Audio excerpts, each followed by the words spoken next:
Morning people! Flex ko lang tong kalamansi ko. Tingnan mo yan, no? Dami-daming bulaklak. Yeah, maraming bunga to. Ito, ang liit pa nito. Tingnan yan ang paso niya. Oh, grabe. Full. Ito naman yung malalaki. Puno ng bulaklak. Ito ang mas malala. Oh, kaloka. Oh, see that?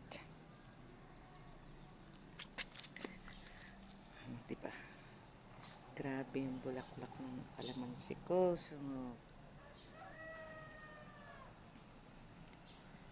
daming bunga niyan. Lahat yata ng stem niya may bulaklak. That's all, people. Ito naman, malalaki na yung